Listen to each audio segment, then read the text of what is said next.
செய்திக் கதம்பம்.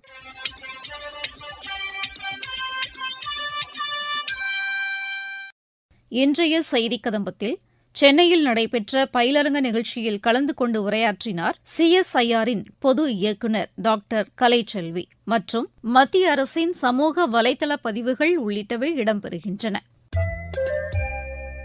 முதலில் சென்னையில் நடைபெற்ற பயிலரங்க நிகழ்ச்சியில் கலந்து கொண்டு சிறப்புரையாற்றினார் அறிவியல் மற்றும் தொழில்துறை ஆராய்ச்சி பொது இயக்குநர் doctor Kalaiselvi.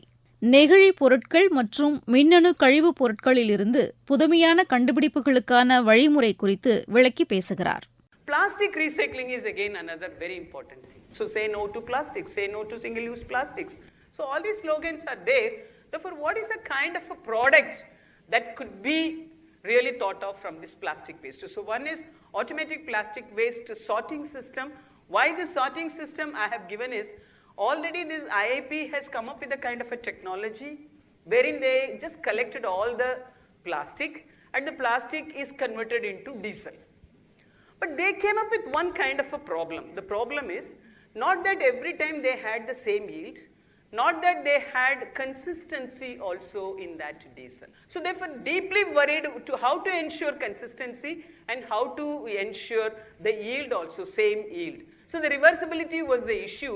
Then they understood that the plastic sorting is very, very important, whether it is PP and PE, and what is the percentage of PP and PE that decides the reproducibility of the diesel. And therefore here actually Siri comes into picture, Siri Pilani. They came up with a kind of one particular methodology, and with that particular small machine, now we are able to sort out the plastics. And therefore, the ideally required plastic alone is now segregated.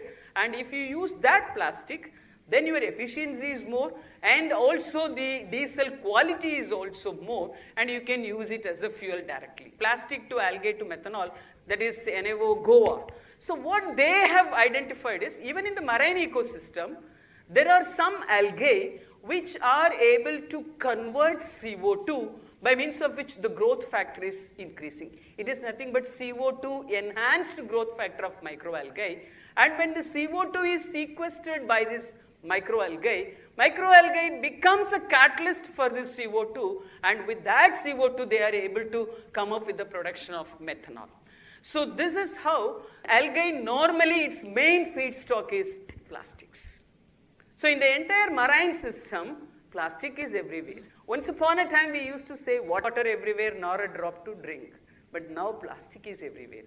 Plastic is available on the land, plastic is available in the marine system, plastic is available in human blood system, plastic is available in our brain also. It has reached up to brain cells. This is what the recent studies they show. So it's an alarming situation. Therefore, plastic, we have to handle it very, very carefully. So this algae, this is capable of ensuring its life by eating the plastic. So by eating the plastic, it is coming up with the CO2, and that CO2 is helpful to make it as methanol. So this is very new thing from NAO. E-gadgets, our addiction is going more and more. It is not only mobile phone, whether it is a laptop or any kind of even camera, whatever you use. I need not say the number of gadgets. All the e-gadgets, there are two things. Number one is the metals that are involved in that. Second one is the magnets that are involved in that. So if you just take only the metal value, mainly the transition metals and the rare earth metals are involved in these e-gadgets. So in the transition metal, definitely it is cobalt, nickel and manganese, and some very rarely other metals are there, and therefore whether it is a first row transition or second row transition metal or the rare earth metals, definitely you have to do recycling. So we are having this e-waste recycling. 3 laboratories are working: CSIR NML, CSIR IMMT, Bhubaneswar, and CSIR Sikri. So these are the 3 laboratories working on this e-waste recycling. C2C circular is nothing but from one chemical, how can you rejuvenate or refurbish, and you can make it as the same chemical or as another chemical, that is called C2C circular economy. We have a minimum of 2 important success stories which are recently got proven. We have different verticals. One is biomass recycling. Biomass itself we have 2. One is biomass is getting recycled to convert it into a product. The other one is biomass recycling is used to create energy by means of CSIR technologies. So the first one is parali into tiles and boards.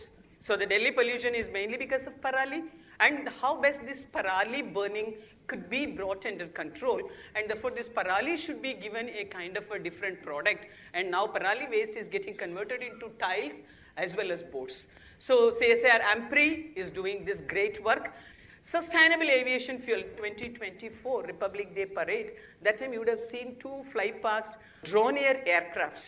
Both the Dornier aircrafts, fly-past aircrafts, they were powered by only sustainable aviation fuel, which is prepared by CSIR. So this IP Dehradun technology, it is not new as on date, but now they are coming up with number of value added, efficiency improved, and also the yield improved. Too many protocols are now coming in, and if you just see the sustainable aviation fuel which is used in the fly-past aircraft, the raw material is nothing but used cooked oil. Salem மாவட்டத்தில் உள்ள பெரியார் பல்கலைக்கழகத்தில் நடைபெற்ற பாரம்பரிய விதைகள் கண்காட்சி குறித்து எமது செய்தியாளர் தரும் தகவல். நாட்டின் முதுகெலும்பாக திகழும் விவசாயிகள் மற்றவர்கள் சரியான உணவு உண்பதற்காக தங்களை வருத்திக் கொண்டு கடுமையான பணிகளையும் தயக்கமின்றி செய்து வருகின்றனர். உலகிலேயே விடுமுறையே இல்லாத தொழில் என்றால் அது விவசாயம்தான். பால் கறக்கும் மாடு வைத்திருக்கும் விவசாயி தன்னுடைய வீட்டை விட்டு 5 மணி நேரத்திற்கு மேல் வெளியே எங்கும் சென்றிட முடியாது. அத்தகைய அர்ப்பணிப்பு மிக்க விவசாயிகளின் பிரதான எதிர்பார்ப்பு தங்களுக்கு பிறகு இந்த விவசாயத்தை காப்பாற்ற இளைஞர்கள் முன்வர வேண்டும் என்பதாகவே இருக்கிறது. அந்த எதிர்பார்ப்பை பூர்த்தி செய்யும் வகையில் சேலம் பெரியார் பல்கலைக்கழகத்தில் நடைபெற்ற பாரம்பரிய விதைகள் கண்காட்சியை துணைவேந்தர் பேராசிரியர் ஜெகநாதன் தொடங்கி வைத்தார். அரிசி வகைகள், காய்கறிகள் ஆகியவற்றில் இயற்கை விவசாயத்தை வலியுறுத்தும் வகையில் ஏராளமான விதைகளை தமிழகம் முழுவதிலுமிருந்து வந்திருந்த விவசாயிகள் காட்சிப்படுத்தியிருந்தனர். பாரம்பரிய விதைகள் வைத்திருக்கும் விவசாயிகள் மற்றும் அந்த விதைகளுக்காக காத்திருக்கும் விவசாயிகள் என இரு தரப்பினரையும் இணைக்கும் வகையில் இந்த கண்காட்சி நடத்தப்பட்டதாக கூறுகிறார் ஒருங்கிணைப்பாளர் உதவி பேராசிரியர் திருமதி லலிதா. நிறைய பேர்கிட்ட 100க்கும் மேற்பட்ட பாரம்பரிய விதைகள் இங்க இருக்கு. நிறைய விவசாயிகளுக்கு அந்த விதைகள் தேவைப்படுது. விவசாயிகளுக்கு தேவைப்படுவோருக்கும் விதைகளை வைத்திருப்பவரையும் இணைக்கும் பாலமாக சேலம் பெரியார் பல்கலைக்கழகத்துல இந்த மாதிரி ஒரு 2 நாள் நிகழ்ச்சி நடத்தியிருக்கோம். இந்த கண்காட்சியில் விவசாய உபகரணங்கள், விதைகள், நாற்றுகள், நடவு பொருட்கள், பாசன மேலாண்மை பொருட்கள், காய்கறிகள், சிறுதானியங்கள், 150 வகையான அரிசி வகைகள், விவசாய பொருட்களை சந்தைப்படுத்துதல் ஆகிய அரங்குகள் அமைந்திருந்தன. இதில் பனையோலை மற்றும் தேங்காய் மூடியை பயன்படுத்தி உருவாக்கப்பட்ட கலைப்பொருட்கள் பார்வையாளர்களை கவரும் வகையில் அமைந்திருந்தது. குறிப்பாக 70க்கும் மேற்பட்ட கீரை வகைகளை கொண்டு உருவாக்கப்பட்ட அரங்கு விவசாயிகளை பெரிதும் ஈர்த்தது. 500க்கும் மேற்பட்ட கீரை வகைகளை கண்டறியும் முயற்சியில் ஈடுபட்டிருப்பதாக கூறுகிறார் சென்னையைச் சேர்ந்த கீரை விவசாயி ருத்ரன்.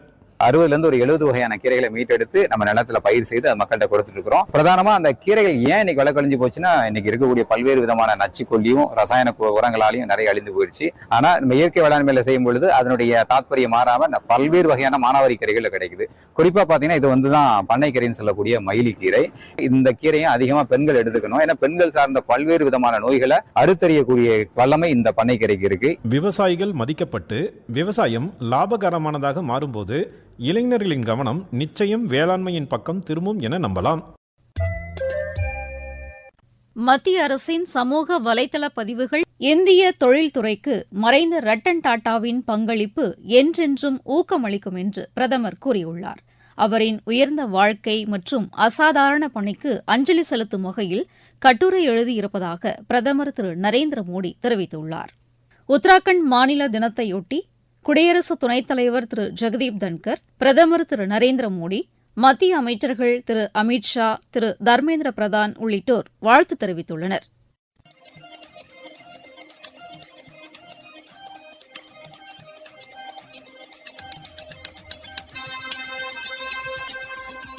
இத்துடன் இன்றைய செய்திக் கதம்பம் நிறைவு பெறுகிறது.